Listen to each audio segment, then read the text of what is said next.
بھائیو انسان اور خطا لازمی ہے، اگر معاف کرنا نہ سیکھا تو ہم خود ہی دکھی ہو کے رہ جائیں گے۔ لوگوں کے زخم بھلا دو، اللہ پہ ڈال دو، اللہ صلہ دے گا، زندگی پرسکون ہو جائے گی۔ دیکھو ہم اپنے یہ کرتے پر داغ نہیں لگنے دیتے، اپنے بس سے داغ۔ کھانا کھانے بیٹھو، نیپکن، یہ دیکھو ابھی نیپکن پڑے ہوئے رکھو، اگو رکھو توڑے چولے تو کوئی سالانہ ڈھے پگے، ٹھیک یہ تو پھر بھی دھل جائے گا، لیکن یہاں داغ لگا کبھی نفرت کا، کبھی غصے کا، کبھی انتقام کا، کبھی حسد کا، کبھی بغض کا، کبھی کینے کا۔ انسان سب سے زیادہ اپنی ذات سے محبت کرتا ہے۔ یہ معمولی سے کپڑے کو داغ سے بچاتے ہو، جو سب سے قیمتی چیز ہے دل، جو بادشاہ ہے، اسے بھی تو صاف ستھرا رکھو۔ جیسے ہم لاکھ زور لگا لیں، ہم کپڑے کو میل سے نہیں بچا سکتے، لاکھ زور لگا لو، لوگوں کے منفی رویے آپ کو توڑے بغیر نہیں چھوڑیں گے۔ لہذا کیا کرو؟ نبی والا معاف کرو، معاف کرو، دل کو صاف کرو، دل کو صاف کرو، دل کو صاف کرو، صبر کرو، معاف کرو۔ صبح و شام اس دل میں کسی کی نفرت نہ آنے دینا، کسی کے لیے بغض نہ آنے دینا، کسی کا کھوٹ نہ آنے دینا، کسی سے کینہ، غش، سارے الفاظ کو اپنے اندر سمیٹے ہوئے۔ اور میرے نبی کی عجیب بات، لے احد، لے احد، لے احد، کسی بھی انسان، مسلمان نہیں کہا، مومن نہیں کہا، نیک آدمی، نیک عورت نہیں، کسی بھی انسان، لے احدن۔ آج لے احد 7 ارب انسانوں پہ بولا جا رہا ہے۔ میرے نبی فرما رہے ہیں، میرے بیٹے دنیا کے تمام انسانوں سے دل صاف رکھنا، کیا ہوگا؟ چاہیے تو جنت میں میرا ساتھی بن جائے۔ تو بھائیو بہنوں، ایمان کو مکمل کرنا ہے تو صبر کرنا سیکھو، معاف کرنا سیکھو، چپ رہنا سیکھو۔ ساز خاموش ہیں، فریاد سے معمور ہیں۔ جواب دینا تو کیا مسئلہ ہے، طاقت چپ رہنے پہ لگتی۔ کوئی ابھر جائے، بیٹا ابھر جائے، بیوی ابھر جائے، خامد ابھر جائے، چپ ہو جاؤ، گزار دو اس طوفان کو۔ واپسی میں ایمان کی وہ اللہ حلاوت مٹھاس دے گا، ساری زندگی محسوس کرتے پھرو۔ یہ صفت بھی معاشرے میں کوئی نہیں، نہ کوئی معاف کرنا جانتا ہے، نہ کوئی صبر کرنا جانتا ہے۔ اللہ تعالیٰ نے سورہ یوسف جیسی کہانی اور کوئی نہیں سنائی۔ خود اللہ نے کہا، نحن نقص علیک احسن القصص، میرے محبوب آپ کو سب سے خوبصورت کہانی سنو، سب سے خوبصورت کیا ہے؟ یوسف کی کہانی۔ اور کسی نبی کا یوں تفصیل سے چلتے چلتے واقعہ پورے قرآن میں اور کہیں نہیں جیسے یوسف علیہ السلام کی کہانی۔ یوسف علیہ السلام کے بھائیوں کے ظلم کی وجہ سے 40 سال ان کو در بدر ہونا پڑا، 40 برس گھر سے جدا رہے، پھر تہمت لگی، نبی ابن نبی ابن نبی ابن نبی، پھر جیل 309 سال، بضع سنین۔ جن بھائیوں نے یہ دکھ پہنچایا تھا ان کے ساتھ کیا ہونا چاہیے تھا؟ میں صرف ان کا اب جملہ بتاتا ہوں جو یوسف علیہ السلام نے جب اپنا تعارف کا، جب بنیامین کو روک لیا، آپ پیچھے بھائیوں نے جا کر بتایا کہ بنیامین نے چوری کر لی تھی، اس کو وہ روک لیا ہے وزیر خزانہ نے۔ یعقوب علیہ السلام نے فرمایا کہ نہیں بیٹے میرا یہ خط لے جاؤ اور اس کو دے دو تو وہ امیدیں چھوڑ دے گا۔ تو وہ خط ایک بڑا دردناک، وہ بڑی تحریر تھی، لکھا تھا عزیز مصر کے نام، ہم انبیاء کی اولاد شروع سے ہی آزمائش کی بھٹی میں ہیں۔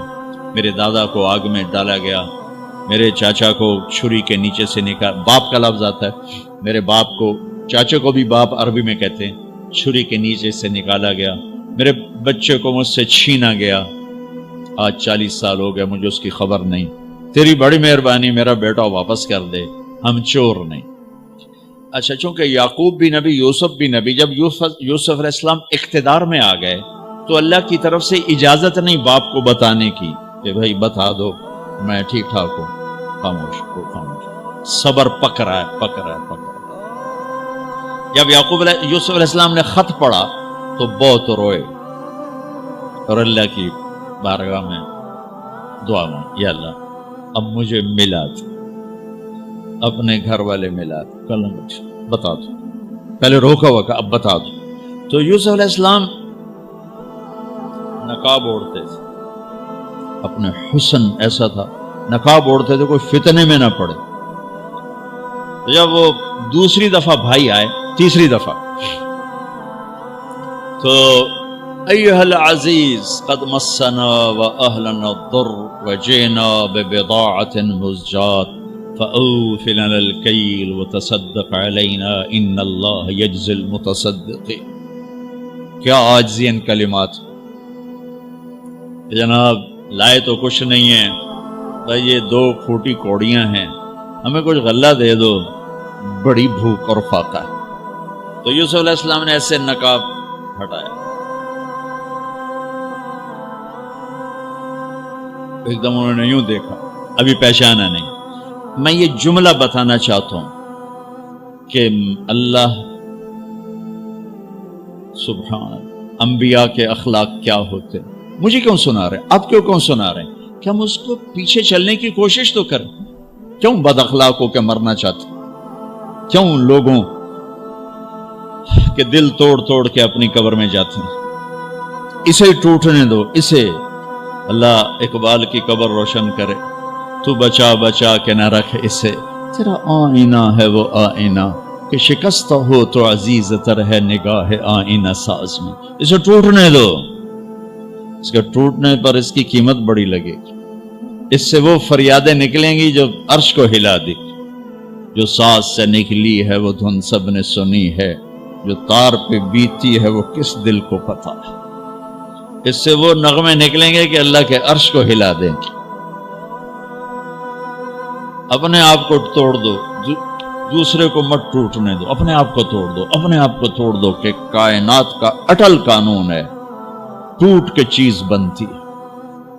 یہ کتنی دفعہ یہ توڑا گیا، پھر اسے جوڑا گیا، پھر یہ روڈ بنا ہے. یہ کپڑا کتنی دفعہ کٹا پٹا اور پھر جا کر زیب تن ہوا ہے. هل علمتم ما فعلتم بیوسف واخیہ اذ انتم جاہلون. یہاں جو انہوں نے کیا تھا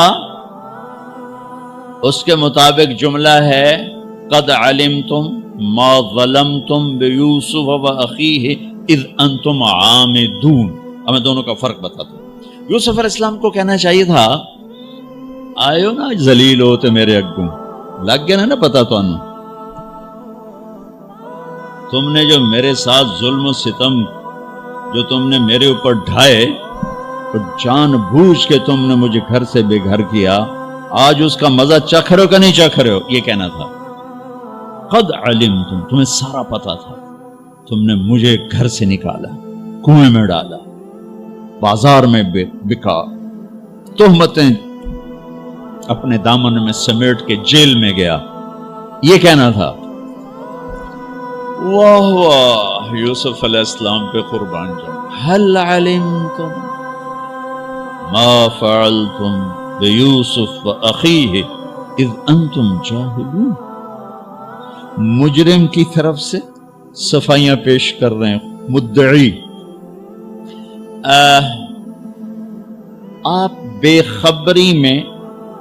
خبری میں حل وہاں بولا جاتا ہے کہ مجھے پتا ہے کہ جو بات میں عثمان کو کہنے لگا ہوں اسے معلوم نہیں. اردو میں ہم کہتے ہیں عثمان تمہیں پتا چلا، ابو بکر تمہیں پتا چلا. یہ ہے ہمارا محاورہ. تو عربی میں حل. میرے بھائیو آپ کو پتا نہیں چلا تھا بے خبری میں. ما فعلتم، فعلا عربی زبان کا سب سے کمزور لفظ ہے. تھوڑا بہت یوسف کے ساتھ اور بھائی کے ساتھ کچھ معاملہ ہو گیا تھا، نادانی میں ہو گیا، ویڈیو کے نیچے سبسکرائب کے بٹن پہ کلک کریں، بیل کے آئیکن پہ کلک کیجئے تاکہ ہر نئی ویڈیو کی نوٹیفیکیشن آپ کو مل جائے۔